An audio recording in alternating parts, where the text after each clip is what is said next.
Hello everyone, welcome to SSC Sikkim. So तपाईहरुको 15th of June 2025 मा SISCO bank ASO को exam छ है र त्यसमा जुन फाइनेन्शियल अवेयरनेस छ, financial awareness carries a significant portion 25 marks को आउँछ।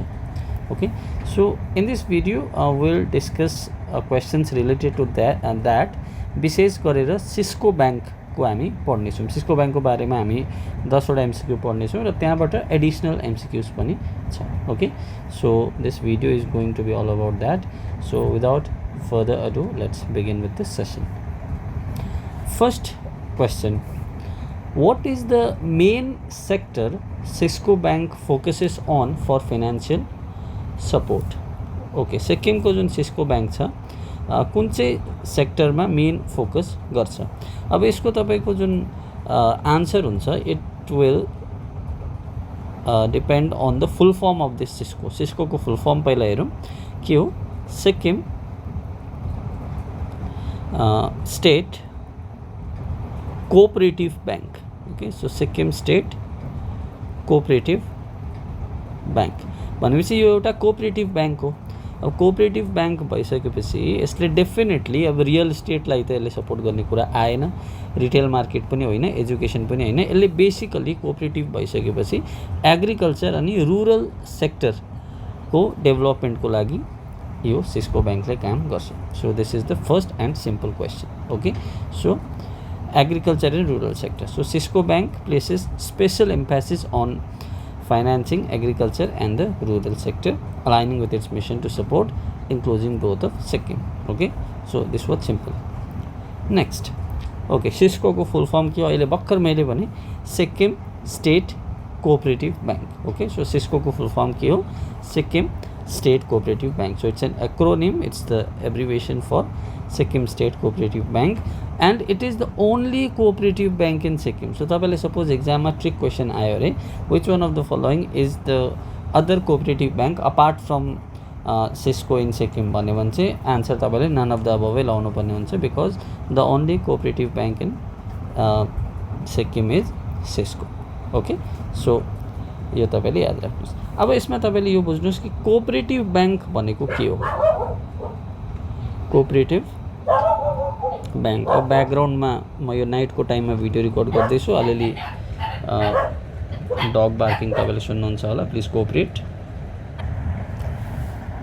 सो कोअपरेटिभ बैंक भनेको चाहिँ बेसिकली कोअपरेटिभ्सहरू मिलेर चलाउँछ हैन। जस्तो तपाईहरुको फर इक्जाम्पल गाउँ गाउँमा अहिले एमपीसीएस तपाईले सुन्नुभएको नि हैन, मल्टिपर्पज कोअपरेटिभ सोसाइटी। सो यस्तै डिफ्रेन्ट सोसाइटिजहरू हुन्छ। सो उनीहरू मिलेर चाहिँ अब यो बैंक चलाउँछ र कोअपरेटिभ बैंक दुई किसिमको हुन्छ। एउटा हुन्छ state cooperative bank. Okay, state cooperative bank. So state cooperative bank in fact यो जुन स्टेट कोअपरेटिभ बैंक छ, स्टेट कोअपरेटिभ बैंक फल under rural cooperative bank. Okay, so rural cooperative बैंकको एउटा क्याटेगोरी हो स्टेट कोअपरेटिभ बैंक। सो यो एउटा भयो। त्यहाँबाट अर्को हुन्छ urban cooperative bank. Okay, urban cooperative bank. So अब तपाईले यो क्लासिफिकेसनमा बुझिहाल्नु भयो। अर्बन भनेपछि यसले सिटिजको कोअपरेटिभ सोसाइटिजहरूले यसलाई कलेक्टिभली ओन गर्छ। अन्त रुरल भनेपछि जुन भिलेज एरियाजको एन्ड स्पेसिफिकली जुन रुरल कोअपरेटिभ बैंकको पनि एउटा सब क्याटेगोरी स्टेट कोअपरेटिभ बैंकमा स्टेटकै ओनरसिप हुन्छ हैन। जस्तो स्टेटकै कोअपरेटिभ्सहरूले फर इक्जाम्पल हाम्रो सिस्कोमा हाम्रो सिक्किमकै कोअपरेटिभ्सहरूकै माथि ओनरसिप छ, बाहिरको ओनरसिप छैन। ओके, सो यो तपाईले याद राख्नुस्, सिम्पल क्लासिफिकेसन छ। अब एउटा यसमा कुरा के हुन्छ भन्दाखेरि चाहिँ शेड्युल्ड र नन शेड्युल्ड कोअपरेटिभ ब्याङ्क्स भन्ने हुन्छ। अब यो फाल्टै क्लासिफिकेसन हो, यो रुरल अर्बन दुइटैमा हुन्छ। एउटा हुन्छ scheduled, late me just change the colour. एउटा हुन्छ scheduled cooperative banks, scheduled cooperative banks. अर्को हुन्छ नन शेड्युल्ड कोअपरेटिभ ब्याङ्क्स। यो पनि तपाईँले याद राखिराख्नुहोस्। अब शेड्युल्ड र नन शेड्युल्ड भनेको चाहिँ के हो भन्दाखेरि शेड्युल्ड कोअपरेटिभ बैंक चाहिँ आरबीआई को आरबीआई एक्ट 1934 को चाहिँ सेकेन्ड सेड्युलमा जुन ब्याङ्क्सहरू पर्छ, मतलब सेकेन्ड सेड्युलमा जुन ब्याङ्क्सहरू लिस्ट गरेको छ त्यसलाई भन्छ सेड्युल कोअपरेटिभ ब्याङ्क। अन्त जुन चाहिँ आरबीआई एक्ट 1934 को सेकेन्ड सेड्युलमा छैन त्यसलाई भन्छ non schedule cooperative bank. Okay, so हाम्रो जुन सिस्को छ यो सेड्युल्ड कोअपरेटिभ ब्याङ्क हो फर्स्ट अफ अल, र सेड्युल कोअपरेटिभ ब्याङ्कमा हुने क्याटेगोरी कुन चाहिँमा पर्छ, स्टेट कोअपरेटिभ ब्याङ्क हो। ओके, सो यो तपाईँले सिम्पल छ, याद राखिराख्नुहोस्। Next, in which year Cisco bank was granted licence by reserve bank of India. अब जति पनि ब्याङ्क्सहरूको लाइसेन्स हुन्छ त्यो कसले गर्छ लाइसेन्सिङको काम भन्दाखेरि चाहिँ आरबीआईले गर्छ हैन। अब आरबीआईले सिस्को ब्याङ्कलाई लाइसेन्स कहिले दियो हैन, जुन state cooperative bank scheduled state cooperative bank हो त्यसको लाइसेन्स चाहिँ कुन इयरमा पायो भन्दाखेरि चाहिँ the answer is 1997। Okay, so licence पाएको इयर तपाईँले याद राख्नुहोस् 1997। अब अर्को रिलेटेड क्वेसन के छ भन्दाखेरि चाहिँ 1997मा सिस्को ब्याङ्कले लाइसेन्स त पायो, कुन इयरदेखि चाहिँ सिस्को ब्याङ्कले आफ्नो अपरेसन सुरु गर्यो भन्दाखेरि चाहिँ इट स्टार्टेड फ्रम 1998। तर यहाँ तपाईँ अप्सन देख्नुहुँदैछ ए, बी र सी तिनटैमा 1998 छ। So the correct answer is 12 तारिक 12 महिना 1998 भनेपछि 1998 को डिसेम्बर 12 तारिक। ओके, सो 1998 डिसेम्बर 12 तारिक चाहिँ सिस्को ब्याङ्कले आफ्नो अपरेसन स्टार्ट गर्यो as the apex cooperative bank of Sikkim, making it's formal lunch. Okay, so 1997मा licence पायो, 1998मा चाहिँ आफ्नो अपरेसन सुरु गर्यो। सो यो भयो। नेक्स्ट, सिस्को ब्याङ्कको इनोगुरेसन कसले गर्यो, इनोगुरेसन कसले गर्नुभयो, श्री नरेन्द्र मोदीले गर्ने कुरा आएन because he was then the गुजरातको चिफ मिनिस्टर पनि हुनुहुन्थ्यो कि हुनुहुन्थेन 1998मा हैन। So he was not in the picture. अन्त पीएस तामाङ पनि हुने कुरा आएन, एलबी राई हैन। The correct answer is then chief minister of Sikkim Shri Pawan Chamling. Okay, so Pawan चामलिङले सिस्को ब्याङ्कलाई इनोगुरेट गर्नुभयो। ओके, र यसको फर्स्ट ब्रान्च गान्तोकमा खोल्यो। अब गान्तोकमा कहाँ खोल्यो अहिले हामी सब्सिक्वेन्ट एमसीक्यूमा हेर्छौँ। ओके, यही छ क्वेसन आइहाल्यो। Where is the headquarter of SISCO bank located, जहाँनिर फर्स्ट ब्रान्च खोल्यो त्यही नै हेड क्वार्टर थियो and the headquarter is Metro Point Tadong, अहिले पनि त्यही छ है। The bank's headquarter is situated at Metro Point Tadong in Gangtok Sikkim. So metro पोइन्टमा छ तादोङमा सिस्कोको headquarter. Next, how many branches does SISCO bank currently operates across Sikkim. So SISCO ब्याङ्कको अहिले करेन्टली कतिवटा ब्रान्चेस छ भन्दाखेरि चाहिँ करेन्टली अहिले चाहिँ 14 वटा ब्रान्चेस छ। This is as per the official website of SISCO bank only. So it has a network of 14 branches spread across various parts of Sikkim. Okay, so 14 वटा ब्रान्च भनेपछि यदि तपाईँलाई एसिस्टेन्ट स्टाफ अफिसर हुनुभयो भने तपाईँले यही 14 वटा ब्रान्चमै कुनै एउटा ब्रान्चमा तपाईँले you will be posted. Okay, so यो भयो। Okay, very important, can be asked, SISCO ब्याङ्कको ट्यागलाइन के हो, सिस्को ब्याङ्कको ट्यागलाइन के हो भन्दाखेरि चाहिँ the correct answer is C, SISCO bank हाम्रो bank. Okay, so SISCO bank हाम्रो bank is the tagline of SISCO. It reflects the bank's community oriented mission promoting belonging and accessibility. हाम्रो ब्याङ्क। ओके, सिस्को ब्याङ्क कसको ब्याङ्क भन्दा हाम्रो bank is the tagline of SISCO bank. Next, who is the current chairman of Sikkim state cooperative bank limited. मतलब सिस्को ब्याङ्कको अहिले chairman को हुनुहुन्छ, पवन चामलिङ होइन, पीएस तामाङ चिफ मिनिस्टर हो, चेयरम्यान होइन, आरबी सुब्बा होइन। The correct answer is Dup Pencho Kaleon. Okay, so Dup Pencho Kaleon it's the present chairman of SISCO bank since 2021। Okay, so since 2021 Dup Pencho Kaleon is the chairman of Sikkim state cooperative bank SISCO bank. Now the last question on SISCO bank, who is the current MD. अब हामीले chairman त हेऱ्यौँ दुप Pencho कालियोन, MD अहिले को हुनुहुन्छ श्रीमती Pema चेन्जोम। Okay, so Shrimati Pema Chenzom is the current managing director of SISCO bank. Okay, so she is involve in key administrative and operation leadership. So Pema Chenzom, so chairman Dup Pencho Kaleon अनि MD हुनुहुन्छ पेमा चेन्जोम। सो हामीले लगभग सिस्को ब्याङ्कको सबै कभर गऱ्यौँ। 97मा लाइसेन्स पायो सिस्को ब्याङ्कले, 98मा अपरेसन्स के गर्यो हैन, अपरेसन्स सुरु भयो, अपरेसन्स स्टार्टेड हैन 12/12/1998मा। हेड क्वार्टर कहाँ छ भन्दाखेरि चाहिँ हेड क्वार्टर छ मेट्रोमा, मेट्रो पोइन्ट तादोङमा।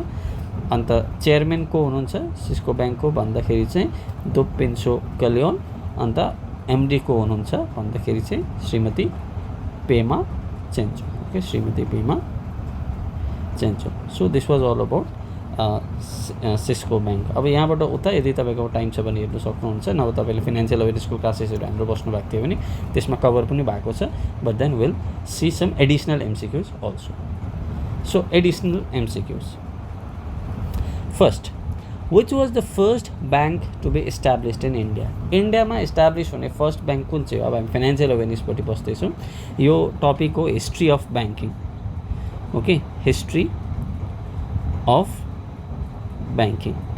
सो इन्डियाको फर्स्ट ब्याङ्क चाहिँ कुन हो भन्दाखेरि चाहिँ ब्याङ्क अफ हिन्दुस्तान।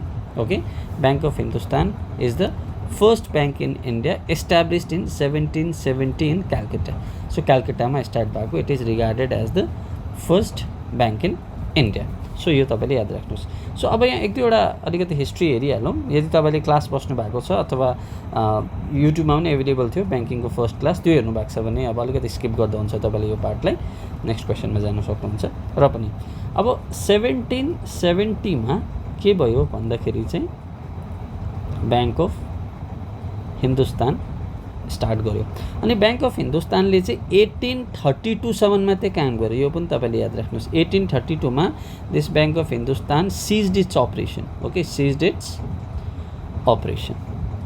सो यो तपाईँले याद राख्नुहोस्। अब अर्को इम्पोर्टेन्ट के छ भन्दाखेरि चाहिँ जुन तीनटा प्रेसिडेन्सी ब्याङ्क थियो। ओके, फर्स्टमा थियो bank of Bengal. Okay, bank of Bengal. यो ब्याङ्क अफ बेङ्गल चाहिँ पहिला ब्याङ्क अफ क्यालकाटा थियो, त्यसलाई फेरि रिनेम गरेर ब्याङ्क अफ बेङ्गल बनाएको थियो। ओके, त्यहाँबाट अर्को ब्याङ्क अफ मद्रास, त्यहाँबाट अर्को थियो ब्याङ्क अफ बम्बे। यो तीनटा चाहिँ के थियो भन्दाखेरि चाहिँ अब जुन यो ब्याङ्क अफ बेङ्गल छ यो 1806 मा इस्टाब्लिस भयो। ब्याङ्क अफ बम्बे 1840 मा इस्टाब्लिस भयो र लास्टमा 1843 मा ब्याङ्क अफ मद्रास इस्टाब्लिस भएको। यो तीनटा ब्याङ्कलाई चाहिँ के भन्छ भन्दाखेरि चाहिँ प्रेसिडेन्सी ब्याङ्क भन्छ। Okay, presidency bank. ओके, र यो तीनटा ब्याङ्क चाहिँ के भयो भन्दाखेरि चाहिँ बादमा मर्ज भयो र मर्ज भएर चाहिँ 1921 मा चाहिँ कुन ब्याङ्क भयो भन्दाखेरि चाहिँ इम्पिरियल ब्याङ्क अफ इन्डिया भयो।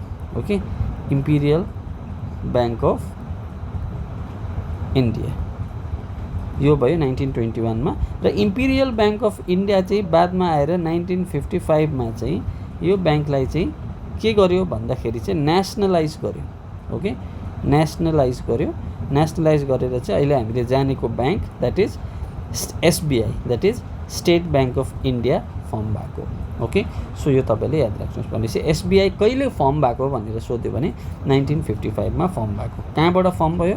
इम्पिरियल ब्याङ्क अफ इन्डियाबाट। ओके, यसलाई नेसनलाइज गरेर इम्पिरियल ब्याङ्क अफ इन्डिया तीनटा प्रेसिडेन्सी ब्याङ्क मर्ज भएर फर्म भएको थियो। Okay, so this was brief history of banking in India.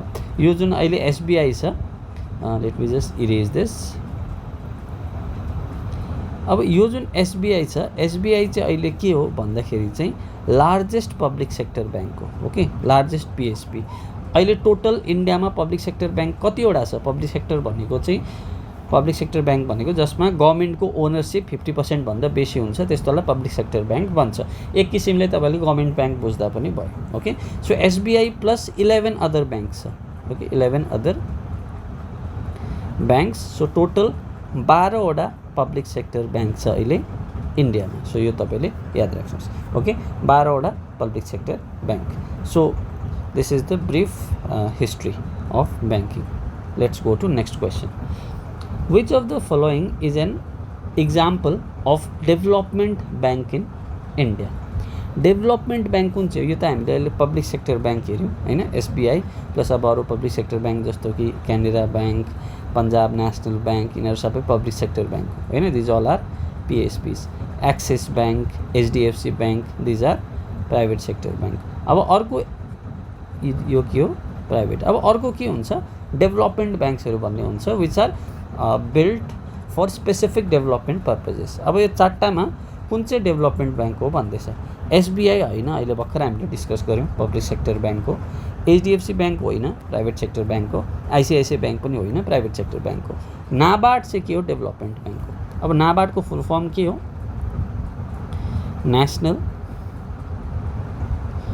Agricultural national agricultural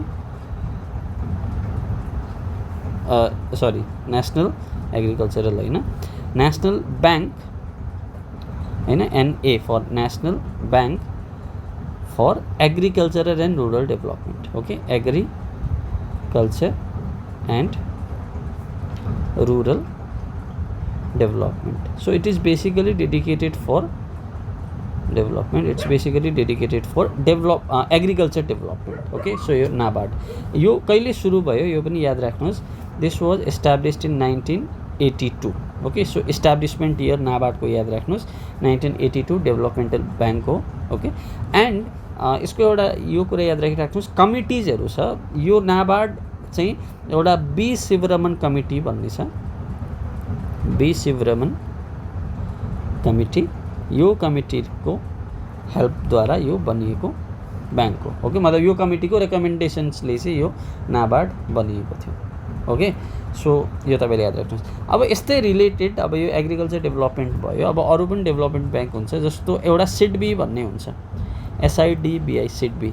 सिडबीको full form के हो, small industries development, small industries development bank of India होइन, bank of India. यो सिडबी कुन इयरमा establish भएको भन्दा 1990 मा।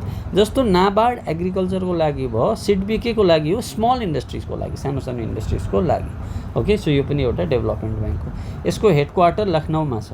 ओके, सिडबीको हेडक्वार्टर लखनऊमा छ। नाबार्डको हेडक्वार्टर कहाँ छ, मुम्बईमा छ। नाबार्डको हेडक्वार्टर मुम्बईमा छ। So these are the few development bank. So नाबार्डको तपाईँले चेयरम्यान पनि याद राखिराख्नुहोस्। नाबार्डको चेयरम्यान हुनुहुन्छ केवी साजी। Okay, KV Saji is the chairman of NABARD. Okay, KV Saji. सिडबीको चेयरम्यान मेरै नामबाट छ, मनोज मित्तल। ओके, मनोज मित्तल हुनुहुन्छ सिडबीको चेयरम्यान। एसबिआईको नि याद राखिराख्नुहोस्, अघि हामीले एसबिआईको कुरा गरेको थियौँ, अहिले चेयरम्यान हुनुहुन्छ CS Setty. Okay, CS Setty is the chairman of SBI. So यो भयो। अब एउटा कुरा अलिकति हेरिराख्नुहोस्, अब यो नाबार्ड भयो नि, 5वटा इन्स्टिट्युसन छ। एउटा छ नाबार्ड, यो याद भइहाल्यो तपाईँलाई, एग्रिकल्चर रिलेटेड। अर्को छ SIDBI, okay, small industries development bank of India. त्यहाँबाट अर्को छ न्यापफेड भन्छ, national bank for financing infrastructure development. Okay, NABARD, SIDBI, NaBFID. त्यहाँबाट अर्को छ EXIM bank. Okay, EXIM bank. EXIM bank भनेको चाहिँ export import bank of India भन्छ। अनि लास्टमा छ एनएचबी, नेसनल हाउसिङ ब्याङ्क। यो 5वटा ब्याङ्कलाई चाहिँ के भन्छ भन्दाखेरि चाहिँ अल इन्डिया फाइनेन्स इन्स्टिट्युसन भनेर भन्छ। Okay, all India finance institution भनेर भन्छ। सो यो तपाईँले याद राखिराख्नुहोस्। Okay, so I hope it is clear. Next, okay, यो त आन्सर नै यहीँनिर रहेछ। When was reserve bank of India established? RBI कहिले इस्टाब्लिस भयो? This is very very important. RBI 1935 में एस्टाब्लिश भएको। Okay, RBI was established in the year 1938। अब let's discuss something about RBI. अब आरबीआई ले के भन्छ भन्दाखेरि चाहिँ RBI, reserve bank of India, it is also known as banker of the banks भनेर पनि भन्छ। Okay, banker of the banks. RBI को अहिले प्रेजेन्ट गभर्नर को हुनुहुन्छ? आरबीआई को प्रेजेन्ट गभर्नर अहिले को हुनुहुन्छ? संजय मल्होत्रा। ओके, संजय मल्होत्रा। र संजय मल्होत्रा चाहिँ आरबीआई को 26th गभर्नर हो। यो पनि तपाईँले याद राखिराख्नुहोस्। ओके, अब गभर्नर मेन हो आरबिआईको होइन, तपाईँको पैसाहरूमा डल्लै गभर्नरकै साइन हुन्छ। तर गभर्नर बाहेक एकजना गभर्नर भयो, 4 जना चाहिँ के हुन्छ भन्दाखेरि चाहिँ डेप्युटी गभर्नर पनि हुन्छ। Okay, who are equally responsible. Okay, governor त अब हेड भइहाल्यो, त्यसको बादमा डेप्युटी गभर्नर 4 जना। यो 4 जनाको नाम तपाईँलाई याद भएको राम्रो। अब त्यो 4 जना को हो भन्दाखेरि यहाँनिर फर्स्ट नाम आउँछ पुनम गुप्ताको। ओके, पुनम गुप्ता, किनकि एकदमै रिसेन्टली अपोइन्टेड हो पुनम गुप्ता। Okay, so Poonam Gupta. त्यहाँबाट सेकेन्डमा जे स्वामीनाथन। ओके, जे स्वामीनाथन। त्यहाँबाट थर्डमा टी रविशङ्कर, अनि फोर्थमा चाहिँ M Rajeshwar Rao. Okay, so these are the 4 deputy governors of RBI.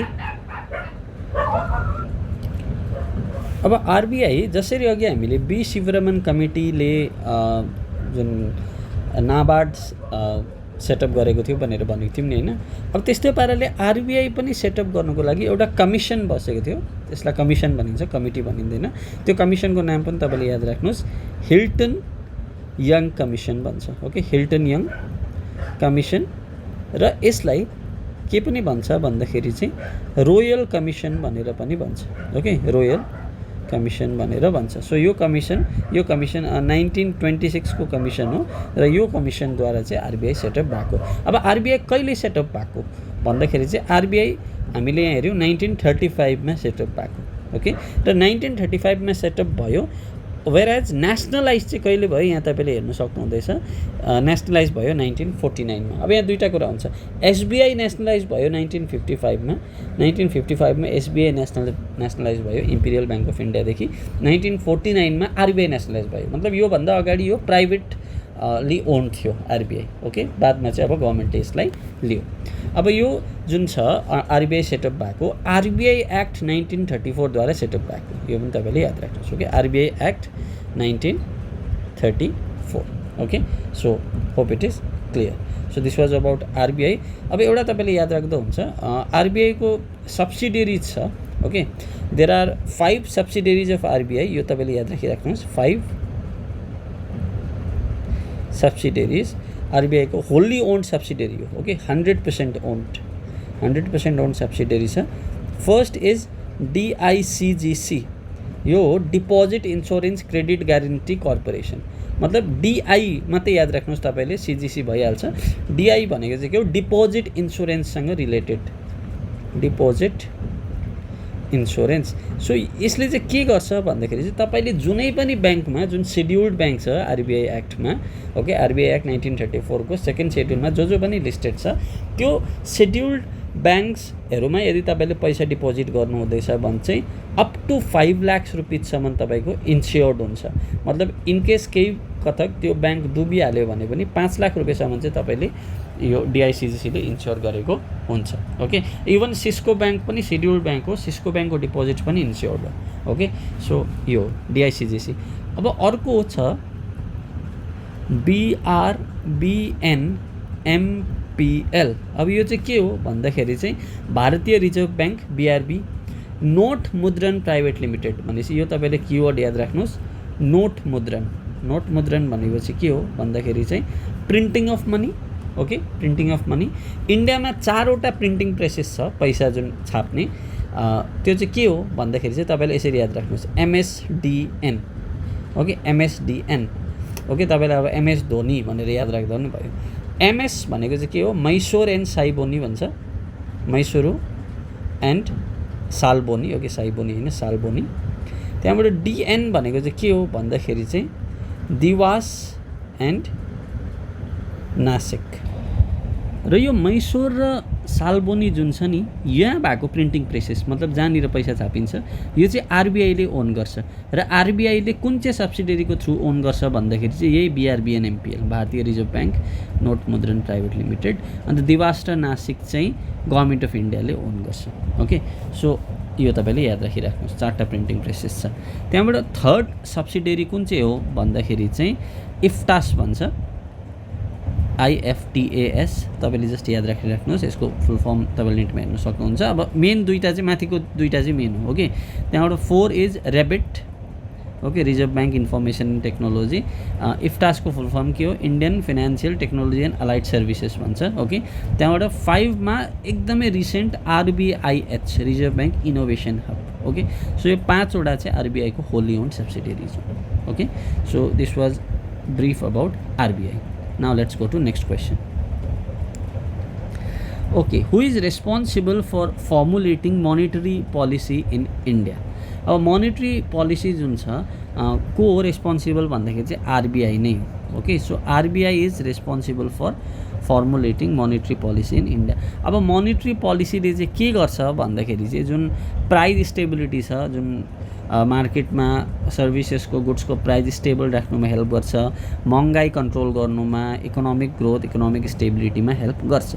Okay, अब मोनेटरी पोलिसी अब RBIले सेटअप गर्छ भनेपछि एउटा MPC भन्ने हुन्छ, that is monetary policy committee. Okay, this is very very important committee. यसको हेड चाहिँ को हो भन्दाखेरि चाहिँ यसको हेड हो RBI गभर्नर भनी चाहिँ अहिले हेडको हुनुहुन्छ श्री सञ्जय मल्होत्रा, हैन त। तर मोनेटरी पोलिसीमा चाहिँ कमिटीमा चाहिँ 6 जना मेम्बर हुन्छ। ओके, 6 जना मेम्बर हुन्छ। 6 जना मेम्बरमा 3 जना कहाँबाट हुन्छ भन्दाखेरि चाहिँ रिजर्भ ब्याङ्क अफ इन्डियाबाट हुन्छ र 3 जना कहाँबाट हुन्छ भन्दाखेरि चाहिँ गभर्नमेन्ट अफ इन्डियाबाट हुन्छ। र यो रिजर्भ ब्याङ्क अफ इन्डियाको 3 जना चाहिँ को हो भन्दाखेरि चाहिँ एकजना त अब गभर्नर हेड भइहाल्यो, एकजना को हुन्छ डेपुटी गभर्नर हुन्छ र एकजना ED एक्जिक्युटिभ डिरेक्टर हुन्छ। ओके, अन्त गभर्नमेन्ट अफ इन्डियाको 3 जना फाल्टे अफिसियल हुन्छ। यो पनि अब हिजो अस्ति चेन्ज हुनु भएको छ। ओके, सो यो मोनेटरी पोलिसी कमिटी। अब यो मोनेटरी पोलिसीले कसरी चाहिँ काम गर्छ त भन्दाखेरि चाहिँ यस्तो हुन्छ, मोनेटरी पोलिसीको क्वान्टिटेटिभ टुल्स हुन्छ। ओके, क्वान्टिटेटिभ टुल्स त्यो चाहिँ के हो भन्दाखेरि चाहिँ तपाईँले रेपो रेट सुन्नुभएको, रिपर्चेज रेट भन्छ। अब रेपो रेट भनेको चाहिँ के हुन्छ भन्दाखेरि चाहिँ सपोज ब्याङ्कमा पैसा सकिहाल्यो भने RBIले ब्याङ्कलाई पैसा दिन्छ। ओके, र जुन रेटमा RBIले ब्याङ्कलाई पैसा दिन्छ त्यसलाई रेपो रेट भन्छ।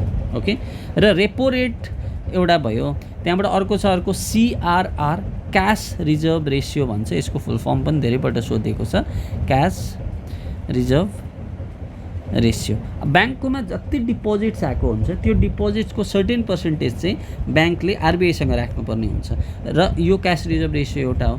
त्यहाँबाट अर्को छ reverse repo rate. Okay, reverse repo rate. Reverse repo rate भनेको चाहिँ कि अब रेपो रेटको उल्टा, मतलब रेपो रेटमा चाहिँ ब्याङ्कलाई पैसा चाहियो भने RBIले ब्याङ्कलाई पैसा दिन्छ। रिभर्स रेपो रेटमा चाहिँ सपोज ब्याङ्ककोमा अलिकति एक्सेस पैसा छ भने RBIकोमा डिपोजिट गर्छ। ओके, र अब यिनीहरूको अहिलेको प्रेजेन्ट रेट्सहरू छ फाल्टै छ। जस्तो रेपो रेट अहिले कति छ भन्दाखेरि चाहिँ 6.00%, मतलब 6% रेपो रेट राखेको छ। सो यो तपाईँले याद राख्नुहोस्। क्यास रिजर्भ रेसियो छ अहिले 4%। ओके, र रिभर्स रेपो रेट छ 3.35%। यो पर्सेन्टेजहरू डाइरेक्ट सोधिन्छ। अब अरू एक दुईवटा फाल्टु रेट्सहरू पनि हुन्छ, अब मैले क्लासमा त मजाले एक्सप्लेन गरेको छु, तर यहाँ जस्ट त्यो रेट्सहरू बुझिराख्नुहोस्। SLR भन्ने हुन्छ, स्ट्याट्युटरी लिक्विडिटी रेसियो, अहिले 18% छ। जस्ट अब लास्ट मोमेन्ट हो, रटिराख्नुहोस्। ओके, SLR यो पनि एउटा इम्पोर्टेन्ट रेट हो। SLR अहिले 18% छ। र ब्याङ्क रेट भन्ने हुन्छ एउटा, ब्याङ्क रेट, यसलाई डिस्काउन्ट रेट पनि भनिन्छ। ब्याङ्क रेट चाहिँ अहिले रेपो रेट भन्दा 0.25% बेसी हुन्छ, सो 6.25%। ओके, सो यो रेट्स तपाईँले मोनेटरी पोलिसीको एकदमै यो इम्पोर्टेन्ट क्वान्टिटेटिभ टुल्स हो, यो तपाईँले याद राखिराख्नुहोस्। Okay, so hope it is clear. Let's go to next question. Okay, which of the following is true about payments bank in India. अब इन्डियामा जुन टाइप्स अफ ब्याङ्क छ हामीले हेऱ्यौँ अघि, public sector bank. Okay, public sector bank 12वटा छ नि, होइन, विथ SBI। त्यसको बादमा प्राइभेट सेक्टर ब्याङ्क हेऱ्यौँ, त्यसको बादमा डेभलपमेन्ट ब्याङ्क हेऱ्यौँ। अब अर्को किसिमको ब्याङ्क हुन्छ, त्यो चाहिँ के हो भन्दाखेरि चाहिँ पेमेन्ट्स ब्याङ्क। अब पेमेन्ट्स ब्याङ्कले चाहिँ के गर्छ भन्दाखेरि ब्याङ्कको काम के हो नर्मल्ली भन्दा डिपोजिट एक्सेप्ट गर्नु, लोन दिनु हो नि त, होइन। तर पेमेन्ट ब्याङ्कले लोन दिँदैन। ओके, सो उनीहरूले चाहिँ डिपोजिट मात्रै एक्सेप्ट गर्छ, लोन चाहिँ दिँदैन। र डिपोजिट पनि 2 लाख रुपियाँसम्म मात्रै एक्सेप्ट गर्नु पाउँछ। So this is true about payments bank of India. They can issue credit cards, no. They offer loan to individuals, no. They do not require RBI licensing, no they require RBI licensing. Okay, so payments bank चाहिँ special category of bank हो जसले चाहिँ आरबिआईलाई licence दिएको छ financial inclusion promote गर्नको लागि, र 2 लाख रुपियाँसम्मको उनीहरूले डिपोजिट एक्सेप्ट गर्नु सक्छ, तर लोन अफर गर्नु सक्दैन, क्रेडिट कार्ड इस्यु गर्नु सक्दैन. ओके, सो यो तपाईँले याद राख्नुहोस्. अब यहाँ पनि यो जुन पेमेन्ट्स ब्याङ्क छ, पेमेन्ट्स ब्याङ्कको लागि नै एउटा कमिटी छ. जस्तो अघि नाबार्डको लागि कमिटी कुन थियो, बी शिवरामन कमिटी थियो. पेमेन्ट्स ब्याङ्कको लागि नै एउटा कमिटी छ. त्यो कमिटी तपाईँले याद राख्नुहोस्, it's Nachiket more committee. Okay, Nachiket more committee. Okay, so यो कमिटीले पेमेन्ट ब्याङ्क थालेको. अब पेमेन्ट ब्याङ्क इन्डियामा अहिले कतिवटा पेमेन्ट्स ब्याङ्क छ भन्दाखेरि चाहिँ there are presently 6 payments bank. Okay, 6 payments bank. अब त्यो के हो फेरि 6वटा पेमेन्ट्स ब्याङ्क भन्दाखेरि चाहिँ one is first payments bank was Airtel payments bank. Okay, so Airtel payments bank. त्यहाँबाट छ अर्को फिनो पेमेन्ट्स ब्याङ्क. ओके, त्यहाँबाट अर्को छ पेटिएम पेमेन्ट्स ब्याङ्क. अब यो त लगभग सकिसकेको छ, तर अब नाम चाहिँ छ अझै पनि, पेटिएम पेमेन्ट्स ब्याङ्क. त्यहाँबाट छ अर्को जियो पेमेन्ट्स ब्याङ्क. त्यहाँबाट अर्को छ एनएसडिएल पेमेन्ट्स ब्याङ्क. अनि अर्को छ आइपिबिपी. यो त तपाईँले सुन्नु भएको होला, India post payment bank. So यो 6वटा पेमेन्ट ब्याङ्क अहिले इन्डियामा अपरेट गर्दैछ. Okay, so this was about payments bank. अब पेमेन्ट ब्याङ्क पढ्दाखेरि तपाईँले अब अलिकति हामी स्मल फाइनेन्स ब्याङ्क पनि अलिकति हेरिराखौँ. स्मल फाइनेन्स ब्याङ्क चाहिँ के हो भन्दाखेरि चाहिँ पेमेन्ट्स ब्याङ्कको अपग्रेडेड भर्जन हो. यिनीहरूले चाहिँ फेरि लोन दिनु पाउँछ. Okay, fully public sector bank जतिको काम गर्नु पाउँदैन, तर they can give loan. Okay, so small finance bank इन्डियामा अहिले 12वटा स्मल फाइनेन्स ब्याङ्क छ. ओके, स्मल फाइनेन्स ब्याङ्क 12 छ. स्मल फाइनेन्स ब्याङ्कको तपाईँले कमिटी याद राखिराख्नुहोस्. यसको कमिटी के हो भन्दाखेरि चाहिँ Usha Thorat committee. Okay, Usha Thorat committee. Okay, small finance ब्याङ्कको कमिटी. र फर्स्ट स्मल फाइनेन्स ब्याङ्क चाहिँ कुन हो भन्दाखेरि चाहिँ capital small finance bank. Okay, capital small finance bank is the first finance bank of India. Okay, small finance bank of India. So hope it is clear. Okay, which of the following statement is about RTGS is correct? RTGS को बारेमा चाहिँ यो दिएकोमा कुन चाहिँ statement correct हो? अब यस्तो हुन्छ, हामीले क्लासमा पढेको थियौँ पेमेन्ट जुन ट्रान्सफर गरिन्छ नि, जस्तो अहिले मोस्ट कमन ट्रान्सफर के को द्वारा हुन्छ? युपिआई को द्वारा हुन्छ. सबैले युज गर्नुहुन्छ. गुगल पे, फोन पे, यिनीहरूमा सबै के चल्छ? Unified payment interface. यो नेसनल पेमेन्ट कर्पोरेसन अफ इन्डियाको प्रडक्ट हो, होइन त? तर अब अरू पनि हुन्छ, जस्तो ठुल्ठुलो अमाउन्ट छ जुन बल्क अमाउन्ट, एनइएफटी युज गर्छ, अकाउन्ट टु अकाउन्ट. त्यहाँबाट आरटिजिएस युज गर्छ. अब एनइएफटी र आरटिजिएसमा चाहिँ फरक के छ भन्दाखेरि चाहिँ एनइटिएफमा ब्याच वाइज सेटलमेन्ट हुन्छ. Okay, batch wise. वेरेज आरटिजिएसमा चाहिँ इन्स्ट्यान्ट सेटलमेन्ट हुन्छ. Okay, instant settlement. तर ठुल्ठुलो अमाउन्ट छ, जस्तो युपिआईमा तपाईँले पर डे 1 लाख रुपिस भन्दा बेसी ट्रान्सफर गर्नु पाउँदैन. 1 lakh is the limit. Okay, युपिआईमा. जस्तो गुगल पे, फोन पेबाट 1 लाख रुपियाँ भन्दा बेसी ट्रान्सफर गर्नु पाउँदैन. सो जुन ठुल्ठुलो बल्क अमाउन्ट छ त्यो आरटिजिएसबाट ट्रान्सफर हुन्छ, रियल टाइम ग्रस सेटलमेन्ट. तर आरटिजिएसमा चाहिँ के हुन्छ भन्दाखेरि चाहिँ ठुल्ठुलो अमाउन्ट मात्रै ट्रान्सफर गर्नु सक्छ. त्यसको मिनिमम अमाउन्ट नै कति हो भन्दाखेरि चाहिँ 2 लाख रुपिस हो. सो आरटिजिएसमा 2 लाखदेखि मुनिको पैसा ट्रान्सफर गर्नु पाउँदैन. 24/7 काम गर्छ हाई भ्यालु ट्रान्सफरको लागि. Okay, so minimum limit is 2 lakh, upper limit छैन. तपाईँ 10 करोड, 20 करोड, 30 करोड, 100 करोड जति गर्नुहोस्, तर मिनिमम चाहिँ 2 लाख रुपियाँ मात्रै. Okay, okay. अब अर्को हामीले यो भयो. एनइएफटी चाहिँ के हुन्छ भन्दाखेरि चाहिँ ब्याच वाइज. अब यसमा चाहिँ तपाईँले सानो सानो अमाउन्ट पनि ट्रान्सफर गर्दा हुन्छ, तर ब्याच. यो एनइएफटी चाहिँ के हुन्छ भन्दाखेरि चाहिँ एक दिनमा 48वटा ब्याच हुन्छ, हाफ एन आवरको. मतलब 24 घन्टा हुन्छ एक दिनमा. सो 24 घन्टामा आधी घन्टा भनेपछि 48वटा ब्याचेसमा ब्याच वाइज ट्रान्सफर हुन्छ. मतलब तपाईँले अहिले पैसा हाल्नुभयो कसैलाई भने त्यसमा म्याक्सिमम मिनिमम लिमिट त छैन, तर अहिले हाल्नुभयो भने आधी घन्टा बाद मात्रै पुग्छ एनइएफटीद्वारा चाहिँ. ओके, तर सेफ हो. ओके, सो यो हो. अब अरू युपिआईहरू तपाईँलाई थाहा छँदैछ. Okay, what is white label ATM? अब एटिएम भनेको के हो? एटिएमको फुल फर्म एटीएम तपाईँले सबै चलाउनु भएको होइन, डेबिट कार्ड भन्छ एटीएम कार्डलाई। सो एटीएमको फुल फर्म के हो? Automated teller machine, automated tailor